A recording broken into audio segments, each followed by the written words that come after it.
For centuries, humans have gazed at the stars. We have wondered about our place in the vast universe. Ancient civilizations looked up and saw the celestial tapestry as something magical. They built stories around it.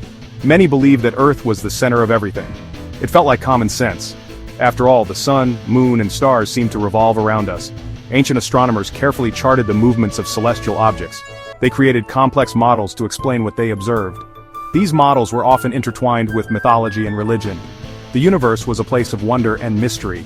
It was a place where gods and goddesses roamed. Today, our understanding of the universe has changed dramatically. We have powerful telescopes. These telescopes allow us to peer deep into space. We have learned that Earth is not the center of the universe. It is just one small planet orbiting an average star. Our understanding of the cosmos has shifted from geocentric to heliocentric and then beyond. But even with all our scientific knowledge, there's a sense in which the ancient perspective remains relevant. It reminds us that our understanding of the universe is always evolving. We are constantly making new discoveries that challenge our assumptions. The search for knowledge is a journey, not a destination. The transition from an Earth-centered to a Sun-centered understanding of the universe was a slow and gradual process. It was a process marked by intellectual debate, scientific discoveries, and sadly, even persecution. One of the earliest proponents of a geocentric model was the Greek philosopher Aristotle. Aristotle's ideas were further developed by the astronomer Ptolemy. He lived in the 2nd century AD. His geocentric model, which placed Earth at the center of the universe, was widely accepted for over 1400 years. It was a testament to the power of an idea that could so convincingly explain the movements of the heavens. However, during the Renaissance, a Polish astronomer named Nicholas Copernicus proposed a revolutionary idea. He suggested that the Earth and other planets actually revolved around the Sun.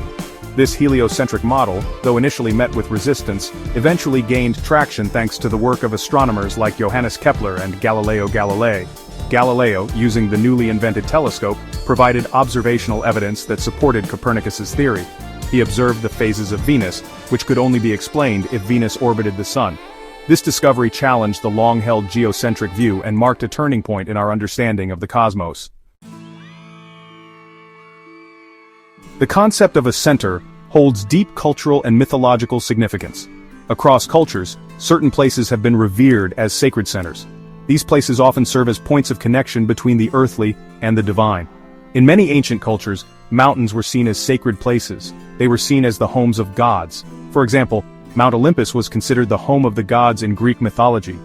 Mount Kailash is a sacred site in Hinduism, believed to be the abode of Lord Shiva. These mountains, reaching towards the heavens, represented a physical and symbolic axis mundi, connecting heaven and earth. Similarly, trees often hold a central place in mythology. They represent life, wisdom, and the interconnectedness of all things. The Yggdrasil, a giant ash tree in Norse mythology, connects the 9 worlds. The Bodhi tree in Buddhism is where Siddhartha Gautama is said to have attained enlightenment. These trees serve as potent symbols of the universe's interconnectedness and the search for knowledge. These myths and stories highlight the human need to understand our place in the cosmos. The center often represents a point of origin, a source of knowledge, or a place of connection with something greater than ourselves. It reflects our desire to find meaning and purpose in the vastness of the universe. Section 4. A daring new center. You. What if I told you that the true center of the universe isn't a place at all but an experience? It's not a distant star or a mythological mountain, but something far more personal and profound, your own consciousness. This might seem like a strange or even egotistical idea at first. After all, we've just spent the last few sections exploring how our understanding of the universe has shifted away from a human-centered perspective. But stay with me here. When we look out at the universe with all its vastness and wonder, what we're really encountering is our own perception of it. Every observation, every thought, every feeling we have is filtered through the lens of our individual consciousness. In a very real sense, our consciousness is the point from which our entire experience of the universe emanates. This isn't to say that the physical universe doesn't exist independently of us. It simply means that our experience of it, the way we know and interact with it, is always mediated by our own subjective awareness.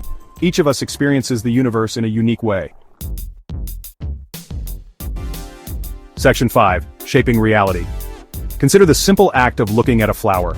The flower exists in the physical world with its own objective properties. However, our experience of the flower, its color, its scent, its beauty, is shaped by our senses, our emotions, and our past experiences. One person might see the flower and be filled with a sense of joy, remembering a happy childhood memory.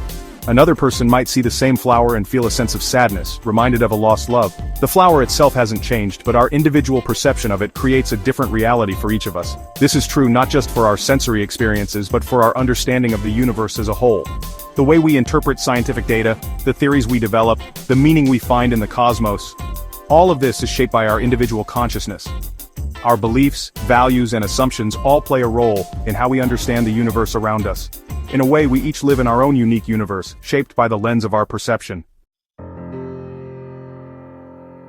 Section 6. A universe of perspectives. If each of us experiences the universe from the unique vantage point of our own consciousness, then it follows that there are as many universes as there are conscious beings. Imagine a vast tapestry, woven together from billions of individual threads. Each thread represents a unique perspective, a different way of experiencing the universe. Some threads might be brightly colored, representing joy, love, and wonder. Others might be darker, reflecting pain, sorrow, or fear. But all of them are essential to the overall richness and complexity of the tapestry. This idea of a universe of perspectives can be both humbling and empowering. It reminds us that our own view of the world is just one among many. It encourages us to approach other perspectives with curiosity and open-mindedness. At the same time, it also empowers us to recognize the significance of our own unique perspective. Each of us has something valuable to contribute to the grand tapestry of consciousness.